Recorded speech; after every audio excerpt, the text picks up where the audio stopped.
Coach, I was wondering if you could, just 5 weeks in, what's it been like coaching Keenan Allen and Mike Williams, both as players and as people? They have this connection and friendship from 2017 on. Yeah, no, it's been fun. I mean, they're great players, good guys, smart players, just the total package, and it's been a pleasure.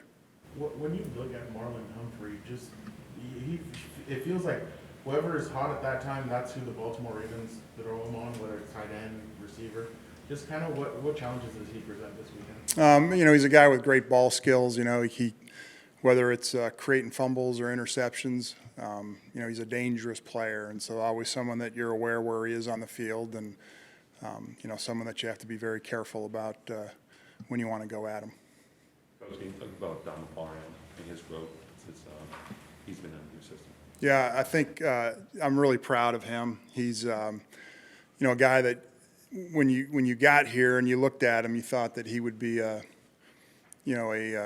receiving tight end, a guy that you'd activate in the red zone. And as practices went on, his blocking kept coming on, and now he does a lot of the dirty work for us. And so, really a weapon in the passing game. And I think,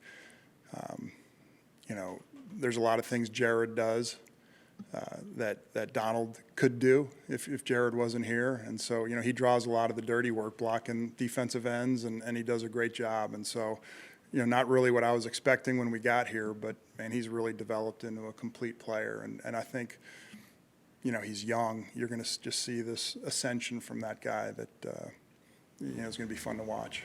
So it's amazing how well he runs after the catch for as tall as he is. So I'm very excited about him and his future. Did that surprise you the way he runs? Yeah, because you look and you're like, man, I know we're going to be able to throw the ball to him. He's going to be able to jump up and catch it, and he's got a great catching radius. But he gets the ball in his hands and he's nifty, and you don't expect someone who's 6'8" to have those kind of skills. So it's pretty unique and fun. It's good traits. How does Michael Schofield fit into the offensive line? And they seem to gel right away. How does something like that happen? Well, he's a veteran, and as those guys get reps under their belt in NFL games, they learn how to play, and so there's a lot of comfort in that. He knows his strengths, he knows his weaknesses, he knows how to game plan himself around those, and I was really, really happy with how he played on Sunday. Came in, and it was. I'm glad we have him. Your fourth down percentage has been pretty impressive so far. When coaches deciding to go for it, are you guys deciding together? Hey, let's go for this one. I got a good one. He just tells me. He tells you we're going for it, and I say all right, and I look down at my sheet and find my favorite play for the situation and call it. And you don't during the flow of the game, you're not really getting too excited about it. You're focused on it, and afterwards you're like, man, I should have been pretty nervous there, but it's just playing the play and going off his decision. So has he caught you off guard with a couple of those decisions? Maybe just the Kansas City 4th and 9. We jumped off sides on 4th and 5 and or 4th and 4, I think, and he said we're going for it. I was a little surprised there, but after that, and I don't think I'll be surprised anymore. So not even the 4th and 5 when he started the field last week? Nope. A game like Sundays kind of becomes a shootout. Do you relish that as an offensive coach at play call, or is it stressful to know that you got to keep scoring? Well, I think it's always stressful a little bit. You get up by 2 scores, and there's stress involved in trying to burn some clock, and you're down by 2 scores. There's stress in coming back, and so there's always stress involved. There's less stress when your guys are playing well. When you feel that they're in a rhythm, when the quarterback's finding the right throws and guys are getting open. You can sometimes feel that momentum, whether it's real or not. You believe in it, and it makes it a little bit less stressful because you feel like, man, we're going to score if we get the ball. But to say I relish it, we always relish winning football games, however it happens. But when you're rolling like that, it's fun. And the pass that Justin rolled was right. It was third and 5, and he hit Keenan down the sideline. Yeah, when he scrambled. It was a 30, he got like 37 yards. Yeah.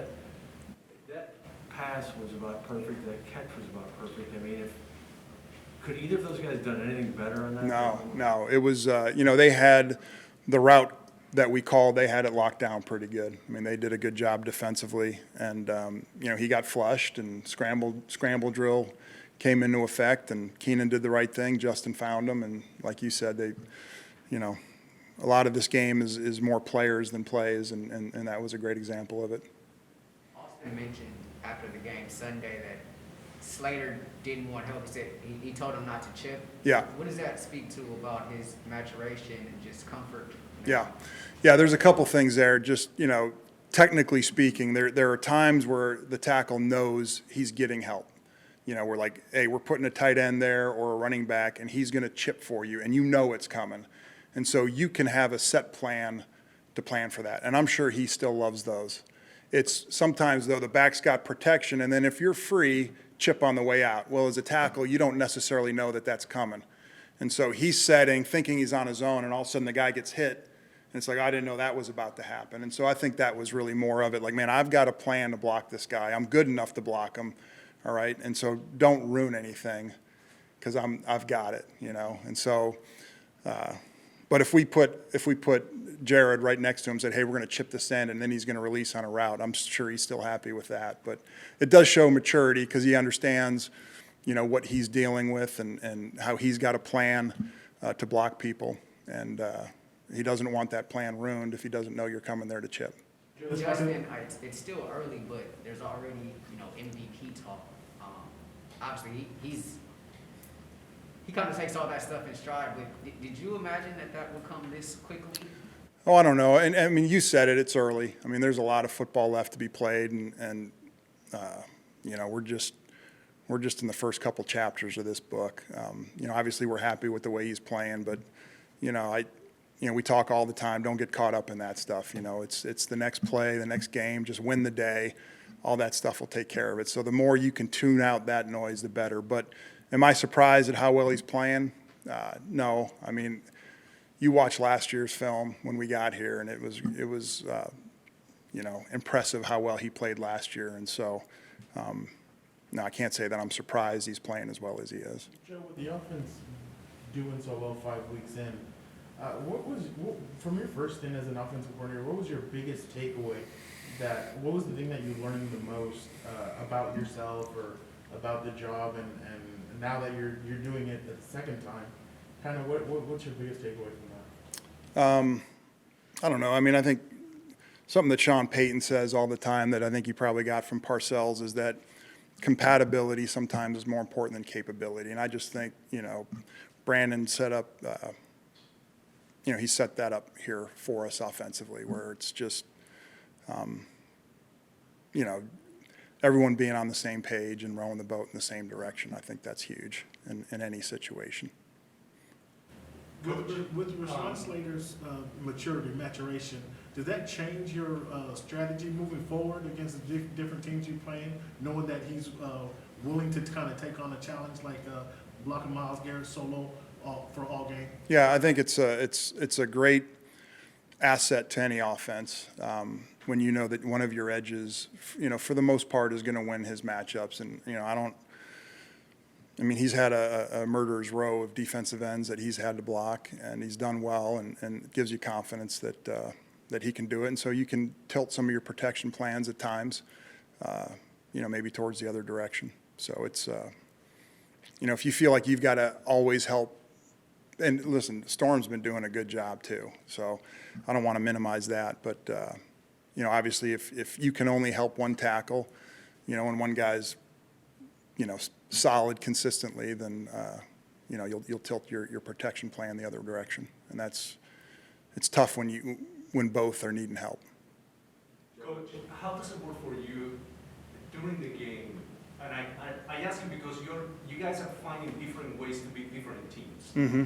And in your situation, does it work situation by situation, or at some point you say, okay, this is what we're doing today because this is what's really working? Yeah. It might not be what you had planned.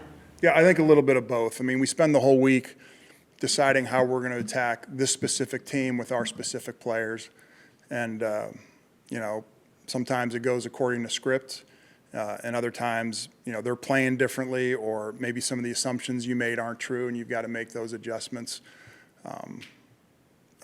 So it's a little bit of both, you know, a little bit of the flow of the game.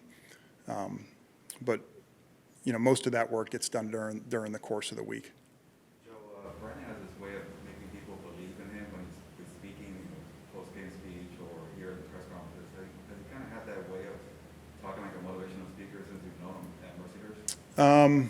I mean, he's always been a leader, so yeah, I would say so. I mean, he does a great job, and you know, I think you can feel it. You know, the spirit and the energy that he fosters here. You know, and like you said, the guys do believe in him. They believe in the program, and you know, it's a good group of guys. And you know, it's you know, I really like the direction that he's bringing this team. Do you think those values they have, listening to people first and building relationships instead of talking about football, has really helped them get trust here with the Chargers the first time they coach? Yeah, I mean, and that's one of his core principles is, you know, it's a relationship, you know, building program here. So it's not just football, although that's important. But, you know, creating that family atmosphere, that atmosphere of trust is huge at any level. And, you know, I think he's done a great job of it. Bill, you know, you've been around coaching, you know Coach Haley for a long time. What's been the most impressive thing about him, how he's changed his culture over the last, well, not since he took the job in January, but then now that you guys have games on the film, game on tape, what's been the most impressive thing about his leadership style? Well, I mean, we talked about just, you know, you can tell he cares. You know, his honesty, his integrity. I think players can see that. You know, they know that he's got their best interests at heart. And then, you know, as a head coach, first time, young guy, you know, his instincts are fantastic. And, you know, kind of knows the right thing to say at the right time. And, you know, he's got such a broad knowledge of football, offense, defense, special teams, that he's able to speak the language to both sides of the ball and really paint a picture of how, you know, we need to win every game. And so just that expertise he has, his communication style, and just, you know, his integrity, I think is a good combination.